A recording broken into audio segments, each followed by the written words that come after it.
So now that I've shown you Propresenter and lyrics and stuff like that, we're gonna move on to our video and our stream.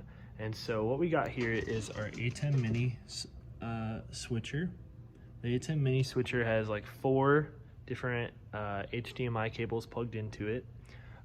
One is for the camera on the left, one is for our camera that's in the back on the ladder, and one is for the camera that right now but will be on the wall over there, but right now is right there. And so I'm gonna show you guys how to turn those cameras on. I'm gonna show you guys how to hook up into our Zoom meeting, hook up into our other laptop, how to do that from scratch, and then how to make sure everything's working correctly for the stream. We'll talk about sound and all that fun stuff. So here we go. So this is the camera that currently is just kind of like down on the floor here. These cameras are powered by a power cable that goes in here on the side. That power cable for this camera and for the camera in the back of the room are plugged in over here on the ground. So what we're gonna wanna do is plug in this blue cable for the camera that is in the very back of the room, and this green cable for the camera that is currently on the stand right here. That's gonna allow us to turn this on. For this camera and this camera, the on button is going to be right here where it says on off. You're gonna hear it turn on like that. Likewise for that camera. For the camera that's up there, I'm not gonna show you this right now, but the actual power button is not on the side over here, but it's actually like where it says access right here. It's gonna be right here in the back, right above the battery pack.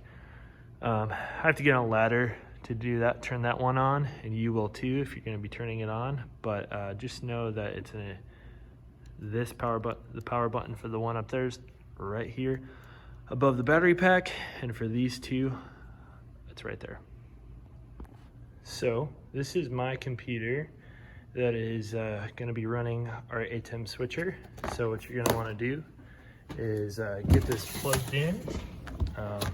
This is the power cable. You're gonna wanna make sure that's plugged in down below this little white box right here. And you're gonna plug that into the computer and then open this bad boy up. My password, I changed it so it's a lot easier. It's just 1, 2, 3, 4. And then I'm going to screen record for you guys. But you're gonna want to plug in this little converter right here. There's 2 little plugs right here, right there. And what's being plugged into this is one is going to our Scarlett interface, which is connecting audio to the computer. One is plugged into our USB up here on the ATEM Mini. And then this is, I use as a separate monitor for that TV that's right here in front of us, so that when I'm on stage I can see what's going on in the stream, see what you guys are looking at, and kind of helps me know with who's running Video Switcher what's going on, if there's any issues. So this is very finicky sometimes. You're gonna wanna make sure that it stays plugged in.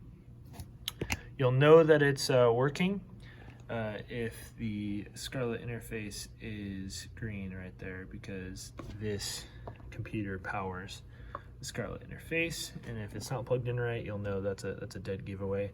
The ATEM Mini is actually powered by a power cable right back here and does not have an off button, so in order to turn it off and on, you actually have to unscrew this and unplug.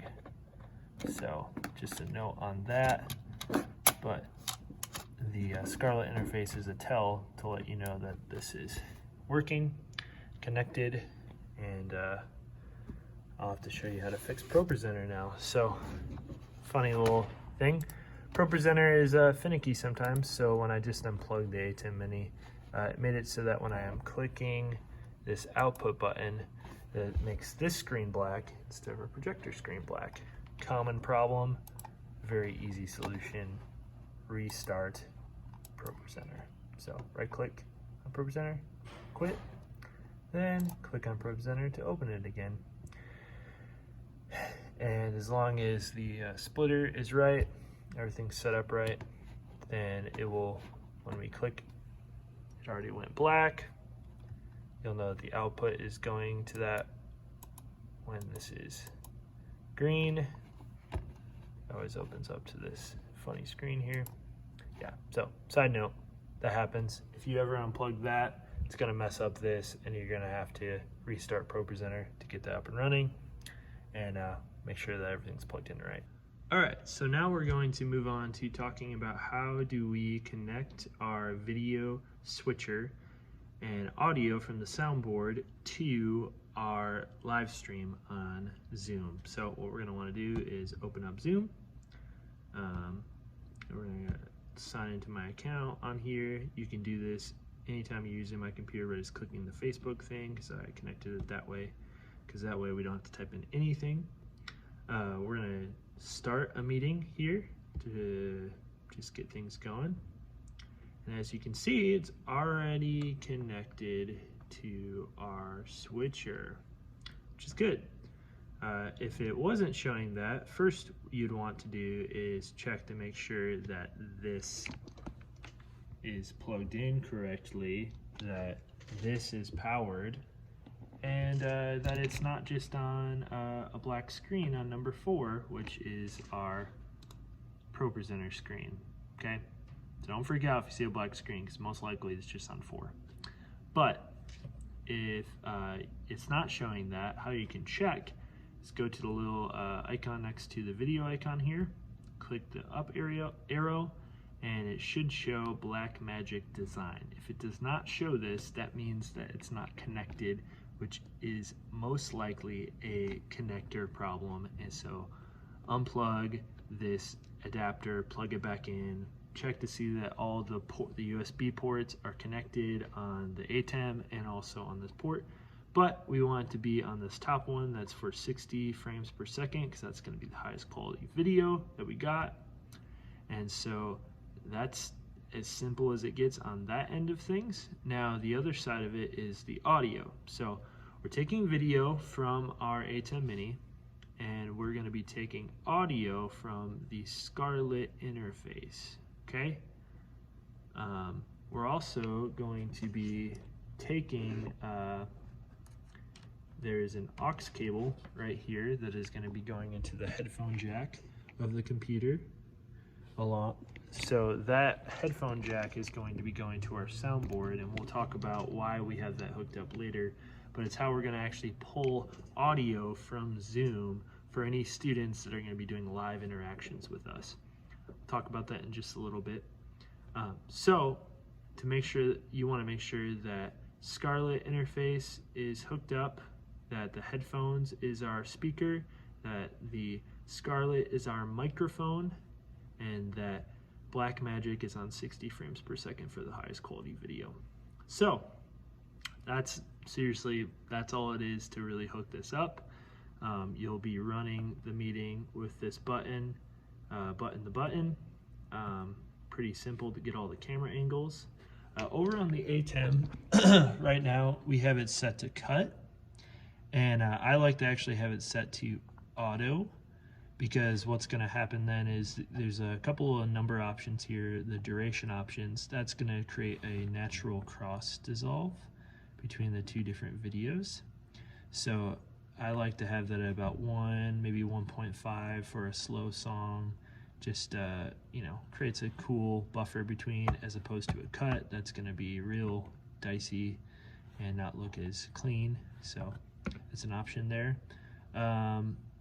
Yeah, so for the ATEM Mini, that's really all you need to know. I mean, you just know that everything's hooked into it correctly.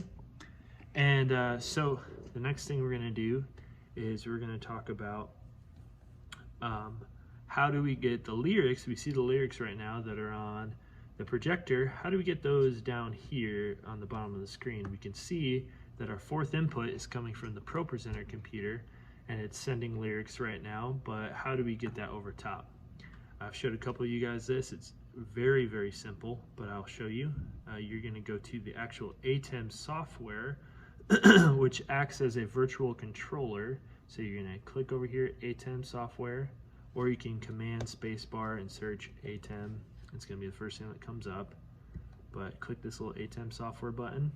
It's going to bring up our switcher. And good. So this allows you to change the cameras in real time, and you'll see how it's actually changing the colors and everything over here. And so camera number 4 is our coming from Propresenter feed. It's our projector output. So what we want to do is over here under palettes, there are a couple options. Downstream key is what we want to do this. So we're going to click on downstream key. We're going to go to fill source. We're going to make that camera 4. That's our Propresenter. We're going to key source camera 4, because that's what we want to key out all of the black and just leave the white.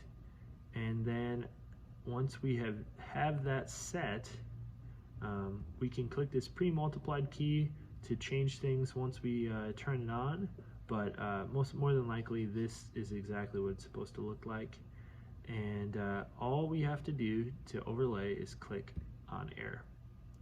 We want to make sure that this says background, but more than likely it will already be set on that, but just background, not key 1, just background.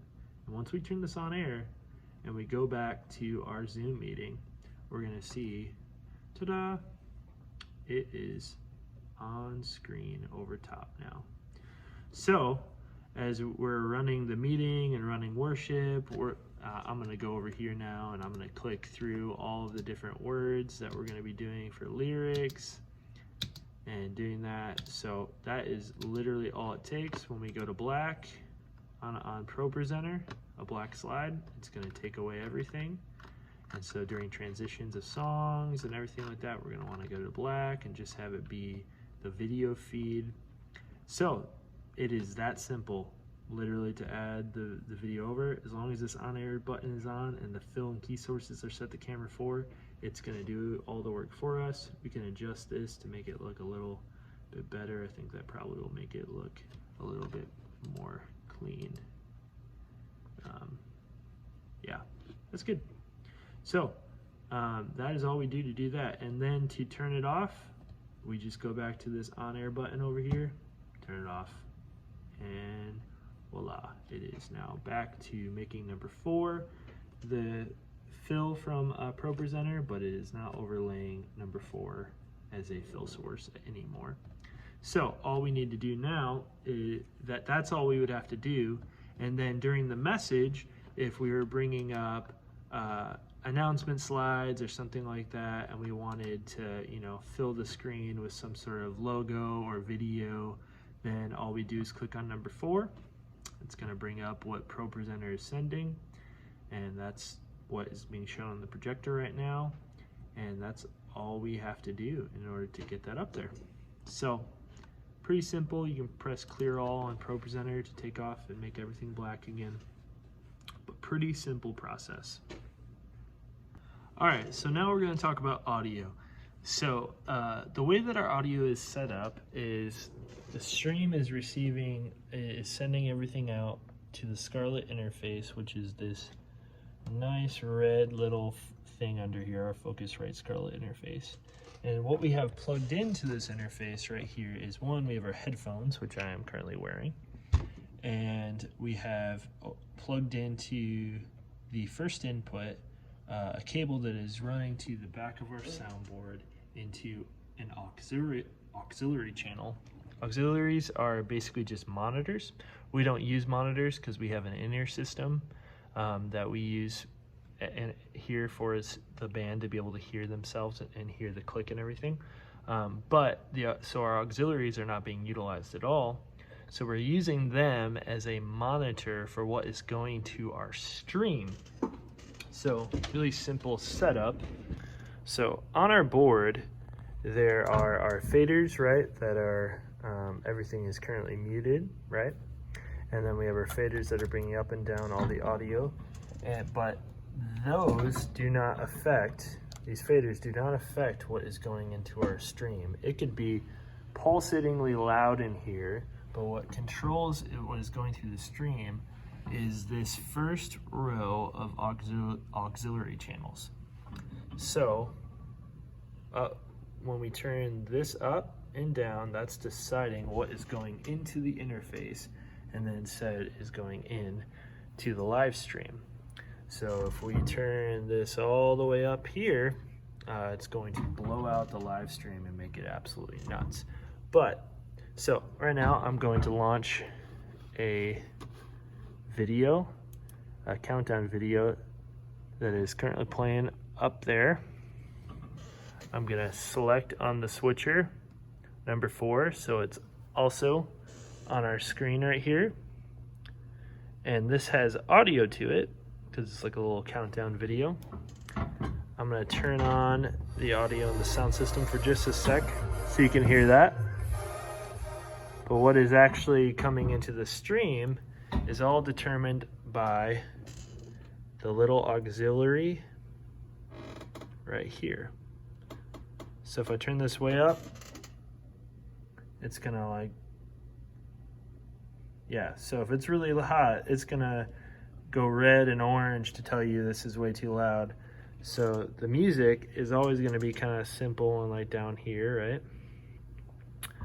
And that's just gonna give those who are joining our Zoom stream just a little bit of the music that's in the background.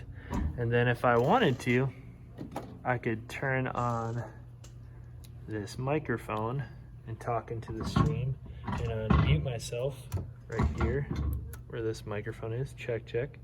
And I can determine how loud that's gonna be in the stream by the same exact button right up here.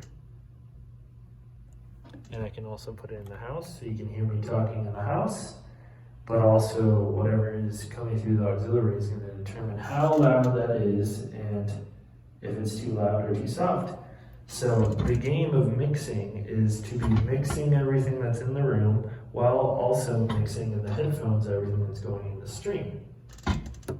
So that's the challenge. And if you're helping out up here, back here, that's gonna be kind of what we're gonna be doing in relation to audio. It's really important the entire time that you're mixing for the band to be paying attention to this, the light that indicates that sound is coming through, and recognizing if it's red. If it is red, then you can simply just turn it to the left or to the right. If it's not turning green really at all and there's a lot of audio, that might just mean that there's not enough coming through. And so you can kind of be communicating via the chat, keeping an eye on the chat of who's saying what while that's going on, and sharing, you know, if people are saying, wow, I can't hear the speaker at all, or the music is warping, doesn't sound good. What's really good is that during our time when we're testing and sound checking, to have someone go in the office and stream the practice and then kind of hear what that sounds like. You can also record on Zoom what it sounds like and then go and listen and play back. What you're going to be hearing in the headphones more than likely is not going to be exactly what is being heard in the stream, because Zoom has is streaming, so it's going to change what it sounds like in order to best stream. It cuts decibels, it emphasizes decibels left and right. So it's really important to double check your work by listening to the stream or recording the stream and hearing what it sounds like for everyone out there. And especially when we're doing full band, to be focusing on what it sounds like in person, but to have the headphones on, and especially at key parts in the song where you have a singer maybe going louder or softer, you got to bring down their vocals. Or if you have multiple singers going at the same time, you're not going to ever want them to have the same level of audio coming through, because they will sound like they're over top each other as opposed to mixing well together. So that's the game of mixing. It's complicated, it's the hardest part, but it's worth the challenge because we want people to be engaged in what we're doing here. So let's talk about monitors. Like I said it previously, our band does not use actual on the floor monitors to hear themselves play. They all have headphones coming from our Avion system, And so I just want to give you a general overview of how our Avion system is set up so that you can troubleshoot if there's a problem for the band. And most of the time, there's a couple of key things I'll share with you that could be wrong. One of the first things I want to show you is where all of our Avion systems are plugged in. So down here underneath our soundboard, this blue Avion head is where everything from the board is being daisy chained, which means there's an output going from each input in the board going into that, creating audio in that.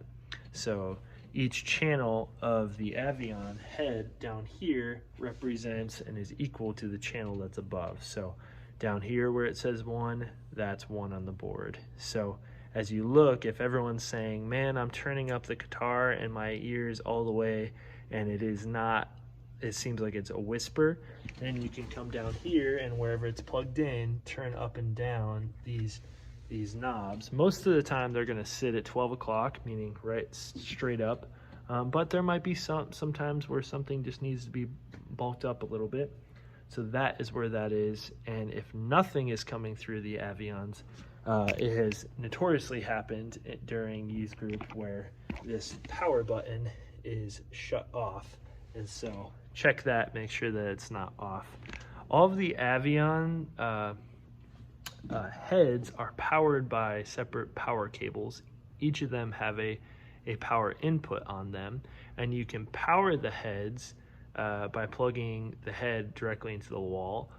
But we have a system underneath our sound board here. It's a hot mess.